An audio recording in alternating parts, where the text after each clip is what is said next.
Hey everybody, Hunter back again. We're on what are we up to? This is part 11 of the build tutorial. And as you can see, we have the chassis sitting here that we did the front suspension on, got the rack and pinion in it. And we also did the fuel tank, top of the fuel tank, which is in the step that we're going into now. We just went ahead and did it a little bit ahead of time. So in this step, we're going to be assembling the radiator. Now I've already cut it off the parts tree, the electric fans and the radiator and the air cleaner assembly. I haven't cleaned anything up on this. I also have the battery box here. We have the battery, the air tank, and also the air pump for the airbag suspension. And then we have the 4-link brackets or 4-link bars and brackets for the rear end. And of course, we already have the rear end that we did the other night and got it in primer. It's over here. But before we get into assembling anything, you will notice here on the parts tree, this is a little trick that I do to conserve a little bit of space on the workbench as I'm building along. You can see that we have the airbags here, the rear shocks, the panhard bar for the rear suspension. But over here to the side, we've already cut all the parts off of this parts tree. So what I like to do when I'm building along in between steps and stuff like that is I will come in with my snippers and I will actually cut that piece of parts tree off and throw it in the trash can.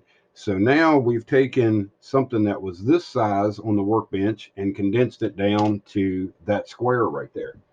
And another little trick that I do is this is the parts tree that still has the dash on it, the firewall, a couple radiator hoses, and things like that. Same thing. I'll kind of go around and look and see what's left on, the tree. And if I can, what I will do is I'll go in and I'll clip this over here. And then I notice that I have a part right here, so I don't want to clip that. So I'll go right beside that. I'll clip that off. And then I will come over. There's no other parts out through here. So I'll come over to about this area here, and that attaches the dash. And I'll come over to this area, and I will take this section out of the equation altogether. So now we went from this size down to this size, and it takes up a lot less room on the workbench doing it that way. And that's just a little trick for anybody out there that has a limited workbench area. As you're working with your parts trees, just cut them up a little bit. Now another thing for the beginning guys out there and either intermediates that hasn't tried it, you can take these sections of the parts tree that are clean. And what I mean by clean is they don't have any sprue attachment points coming out of them. So pretty much we have this clear section right here. That's just a round piece of parts tree. You can hang on to these and you can do the stretch sprue technique. And for you newer guys out there that's never seen this done, I actually have a video on it. We'll do it real quick on this piece here. You can take this piece of plastic and make antennas. You can make wiring. You can make hoses, all kinds of stuff just out of this. And what you do is just take a normal lighter. You can do it with a candle also. And I take the lighter and I spin the piece of plastic in my fingers and I just heat it up, and you'll see that plastic drop here in a second. Just like that, it drops down. You take that plastic and you just slowly pull it until it gets some tension on it. When you feel the tension on it, it's getting to the point of almost ready to break. So you want to stop and just kind of hold it in that position and let it cool. And it doesn't take very long for it to cool because it's so thin. And then you can come in and just straighten it out just like that. And now what we have is a piece of material that you can use for hoses or, like I say, antennas or wiring or anything like that. Something that you need a round, rod style component. You can just cut off a section of it, snip it off, and you have a little piece like this to work with. If you need a longer piece to go, say, front to back or something like that, just clip it off a little bit longer and you have it. And usually what I do is right where it, gets down to a certain diameter, like say right around in this range, I'll cut that and I'll just throw this away. But if you want something that's a little bit a bigger diameter, you have it right here. We could come in and cut this out right there, and you have pretty much a little rod that you can use for scratch building or anything like that. So, you know, whenever you have like what I call the clear parts of the parts tree, where there's no, you know, sprue attachment points, no gates or anything like that. Another example is this section right here. You can keep that section. You can cut this off here, and you can keep that section. You can do the same thing down here if you want a smaller section to work with. You can clip it right here, and then you can throw the rest of this away. Don't need it. So that's just a little trick that I thought I'd throw in this episode of the build tutorial. Actually, I'm throwing all that away because I have a bunch of stretch sprue or pieces of parts tree that I use for stretch sprue already saved up. So we're going to throw them down there. Okay, what we're going to get into now is going ahead and getting some things put together here. Now in this step, you will see on here, they're showing the exhaust going on, and they're also showing the engine and the radiator going in the chassis. Now, if you're a beginning modeler and you're painting everything along the way, each individual component, you can do it that way. Which is kind of what I prefer, you know, for the beginners to do is look at your color, call out, go ahead and paint like the assemble the radiator and the fan assembly. Go ahead and paint that. Your chassis will already be painted. Then you go ahead and glue that part in. Then you set the engine down in here. You'll go ahead and paint and glue together the battery box and the battery tray and assemble that to the chassis. That's the steps, you know, as a beginner that you're going to do. It teaches you how to build the model. But us guys, it's been in it a long time. We break everything down and we paint some things separate. Some things are all painted as a unit. So that's what I'm doing here. So we're going to jump right into this and go ahead. And I guess the first thing we're going to do is assemble and clean up the radiator and fan assembly. So I'm going to set this together here and see what everything looks like. We're just dry fitting this just to check it and see if everything looks right and if it'll go together right. And actually on this, I do see a little bit of a gap in it. I'm trying to figure out where, aha, I know exactly what's causing it. There's two injector pin marks that are raised right here. And that is what's not allowing the two parts to sit together. So I'm going to come in with the hobby knife and I'm going to trim those injector pin marks out of there. I noticed there was a comment that come up from somebody about my hobby knife. I guess they was kind of scared about the way I was holding it or how I was using it. Hobby knives are very sharp, especially with new blades in them. For you beginning guys out there, be very careful with them. But another thing that you have to remember on what I'm doing on video here, I have had this knife in my hand for probably at this point in time, thousands of hours. So, you know, do I get cut with it every now and then? Yes. Not bad, but I always get a little bit of a nick here or there. It's just part of building models. But for the most part, you know, when I'm twirling this knife, I can spin it in my fingers and I never touch the blade. That just comes from experience. So I don't want everybody freaking out and thinking I'm going to cut my fingers off with it. But oh yeah, now we set that together, much better. It looks much better. We don't have a gap in it. That's what I say about dry fitting is, you know, I put those two parts together and there was a big gap right across the top. Don't go ahead and glue that and try to get all that to fill in. Just go ahead and figure out why it's not setting together. Straighten that out, and then when you put your two parts together, it looks real nice. So what we're going to do with this is actually go in and put a little bit of, which glue am I going to use on this one? I'm going to use the thicker Tamiya cement on this to get it together initially, and then we'll go in with the extra thin and do final. So I'm just going to put a little bit of glue on the pins there, get everything turned over the right way, And we're going to glue that together, line everything up. Actually looks pretty good. And I'm sitting here doing this without my magnifier on, which, there we go. Now I got my magnifier on. Sometimes you'll see it pop into the lens like that. That's me and my magnifier. I'm just gluing this together and checking it and making sure everything's squared up. We do have some seams to address on this. Don't see many mold lines. Actually, I don't see any mold lines, so that's a good thing. But we do have some seams to address. I noticed where one of the radiator hoses goes here, the hole's not opened all the way up. So we're just going to set the hobby knife in there and clean that up. So when we get ready to put the radiator hose into place, we actually have a round hole and not a hole that's covered in with plastic that we got to stop and clean up at that point. You go ahead and get that knocked out now, and that part is done.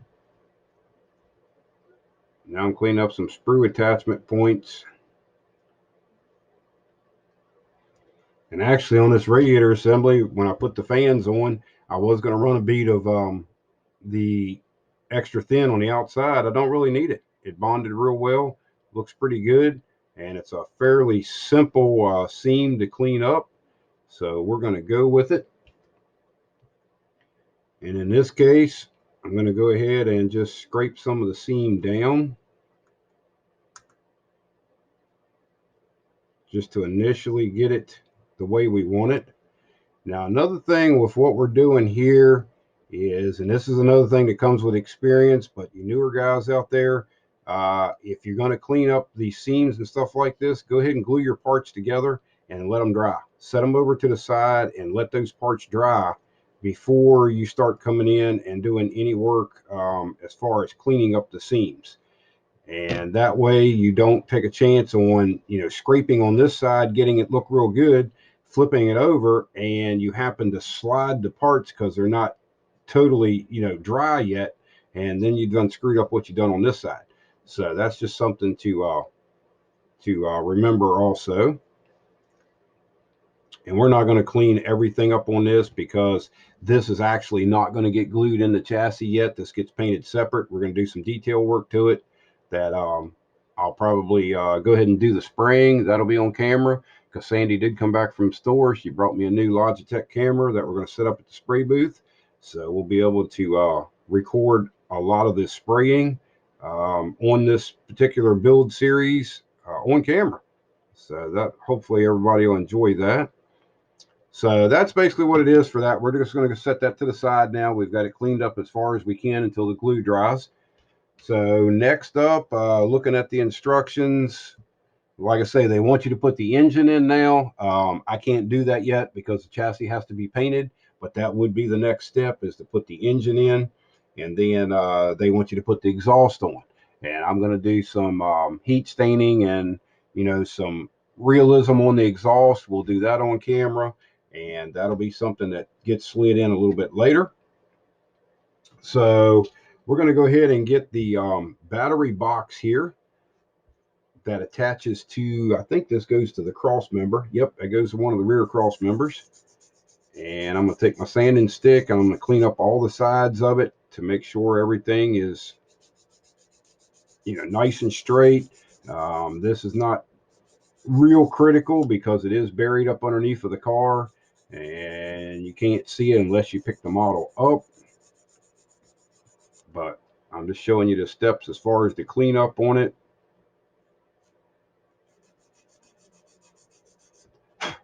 Hey, we're sanding again. Imagine that.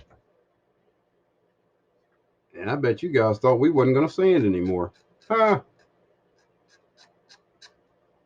It seems like all we do. Till we get to the painting stage. Then we're not sanding too much. Until we got a wet sanding buff. And then we're sanding.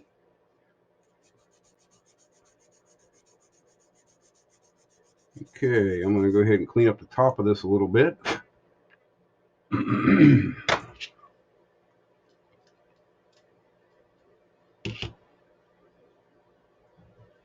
Okay, we're looking real good there. Now I'm looking at the assembly instructions, and they're showing it installing the battery box. There's a notch on the back of it right here, and that goes into the cross member back here on the frame.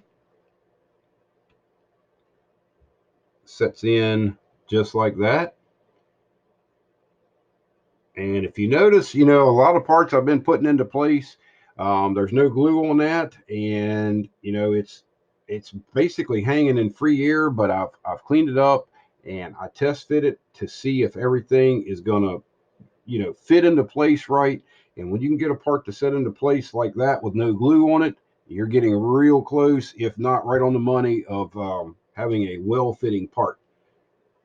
Now, sometimes when you put the glue on it, it will drop out, but hopefully it don't happen this time. But I have had that happen, and it happens on a regular basis. You'll get something set in place, it looks real good, no glue on it. As soon as you touch it with the glue, it falls out on the workbench.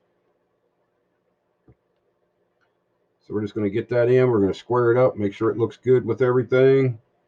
And then I'm going to go in and take a little bit of the extra thin where it touches the cross member back here and the frame on the side. And I'm just going to touch that.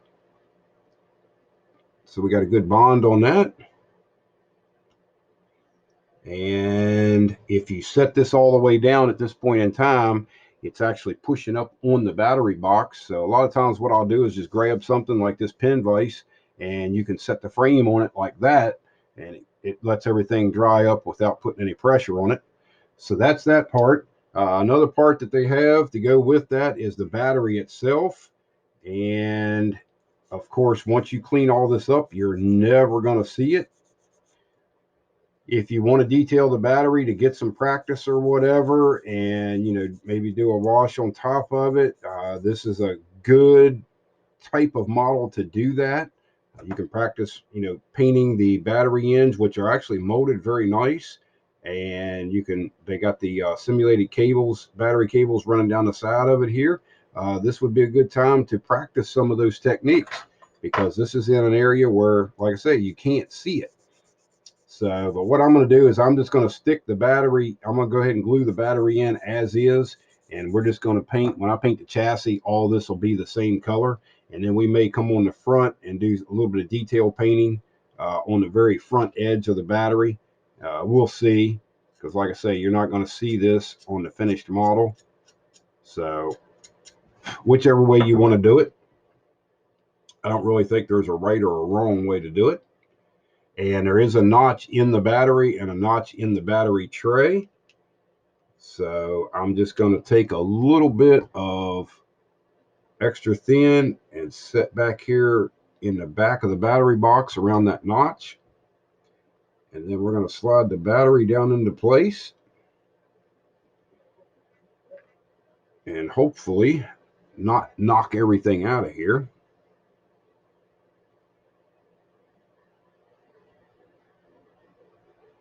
There we go. Now we got it in there. The battery's into place. Okay, and then we'll set that down just like we did before, so there's no pressure pushing up on it. Let that dry. You're good to go. We're going to move on now to the air tank assembly, which comes up underneath of the frame right over here, right in front of the battery box. And of course, this is a round component that is hollow on top, but you can't see the top of it, so it doesn't matter. It has one sprue attachment point, and then we have a mold line that runs all the way around. So we're going to go ahead and do some scraping on that and get that knocked out. And while we're scraping and sanding again, my buddy Ron Orr from Monsters and Ghouls channel has been commenting a lot on not only on the build series, he seems to really like it, and he's also been giving me some pointers on the camera angle, and his last comment had to do with lighting. And I just want to make a quick mention, not only to Ron, but to everybody else out there.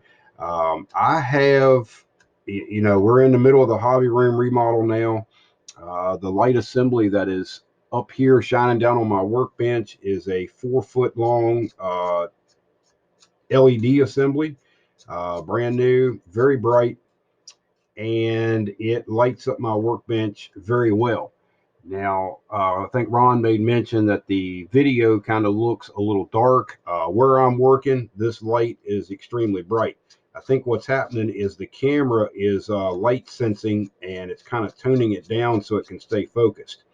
Um, I wish I could have something that was, like Dr. Cranky has and several other guys out there. They have real, real nice setups. I mean, just beautiful pictures. But, and don't take this the wrong way. I don't want anybody to think I'm being a smart ass or anything like that. But, I'm in this hobby to build models and not really be a video guru, I guess you could say, and worry about all the tech side of it and stuff like that, because I'm about as dumb as a rock when it comes to setting all this stuff up and all this technology stuff and computers and cameras, and it's just not something that I was ever into.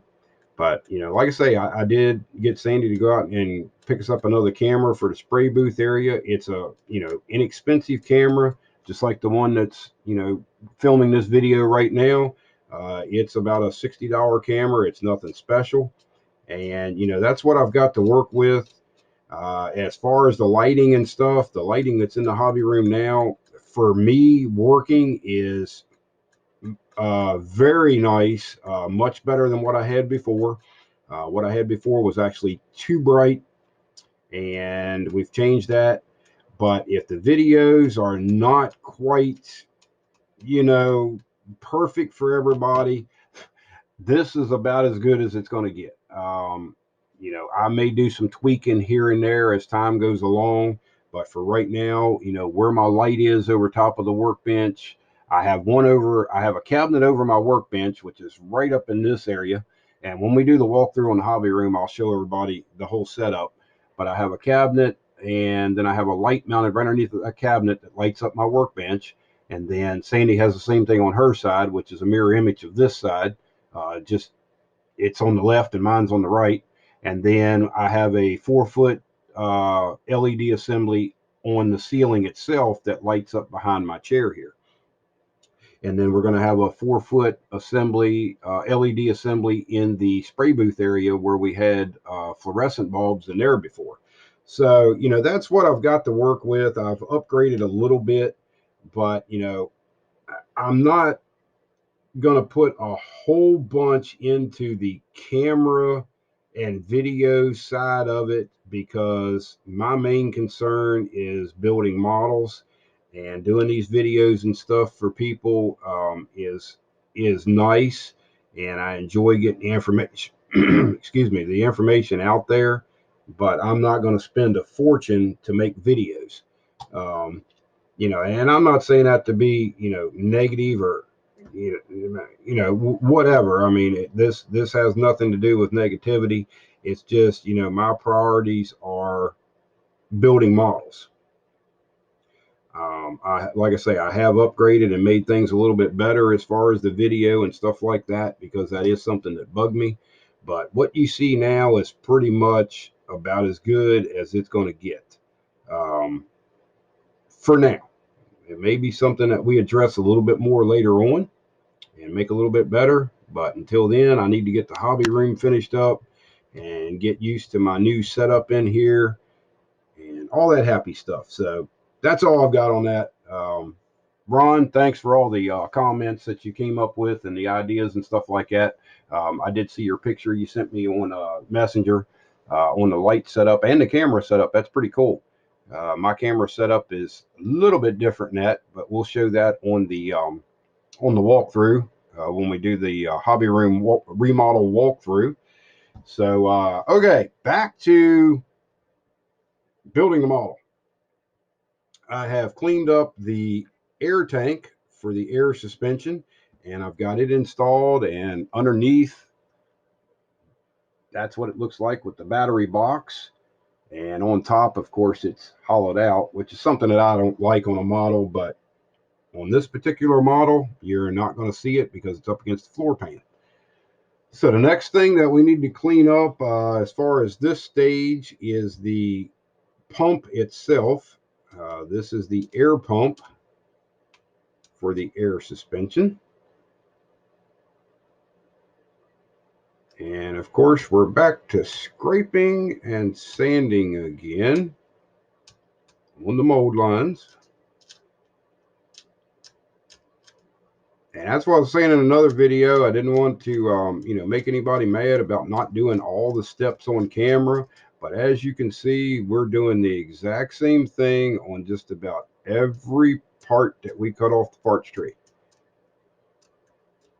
You're going to cut it off the parts tree, clean up the attachment points, clean up the mold lines, clean up the injector pin marks, and then glue it to the model. It's pretty much the same thing, part after part after part. But since people, really enjoyed, I guess, sitting there and watching me scrape and sand, I decided to do a little bit more of it on camera. But if I get people complaining about, okay, we're tired of seeing scraping and sanding, then we won't do it anymore. So we're cleaning up the pump now. And like I say, I'm gluing all this stuff into place. This is stuff that you would, if you wanted to individually paint it or put your own custom touch on it, as far as colors, that you have all the freedom in the world to do that. Um, do your own thing when it comes to that. A lot of this stuff, I'll go ahead and paint the chassis color, or actually all this stuff will be chassis color. And then we'll go back in and do a little bit of detail painting, some washes on it, things like that, and really make it, pop out as much as we can with the amount of detail that AMT gave us in the kit. So now I am looking at the orientation of this pump. And that also goes over on this side. Okay, I see where that goes now. All right, we got a notch there on the bottom of the frame. We're going to take a little bit of the Tamiya Extra Thin and put in the notch. And you guys had asked a question about, the bare plastic to paint or primer. As you can see, I'm putting these parts onto a primered frame. I just stuck that into place and it's sitting right there. So, with the liquid adhesives, you're not going to have a lot of issue with the paint or the primer affecting your bond of your parts. Some of the other adhesives out there, you may. Like super glue, I know super glue is very particular about what it's glued to. And the one thing I have noticed about super glue that's got me in trouble is having a painted part, and then you go or two painted parts. You have one painted part, and then you have another painted part that you're going to glue to that. And you put super glue on it, you stick the parts together, everything looks good for, a little while, and then you happen to touch that part, and what breaks loose is the paint. The paint is actually still glued to one of the parts, and then it just drops out. So super glue is one of those things that you want to make sure that you've got a good clean bonding area, because super glue is a little bit different animal than these liquid adhesives. But we've got that sitting in there now. And that is going to be, I think, the last step that we'll do on this video. Yes. So that's it on this part of the chassis. We're going to let all those three components there dry up real good, so they're in place. The next step, on this would have been putting the exhaust on. We're not going to do that yet, but for you beginner guys out there, you want to go ahead and paint your exhaust. Your chassis would already be painted. You slip your exhaust into place and you're good to go. So the next episode, we're going to be working on putting the rear suspension into place, which is the 4-link bars, the pannered bar, the airbags, the shocks, and of course the rear end itself. So that'll be in episode, what are we at? I think that's 12, something like that. So that's all we've got for this one. Again, like always, I want to thank you for watching and all the support in the series. And if you have any questions or concerns, leave me a comment on the video, and we'll talk to you later. Bye-bye.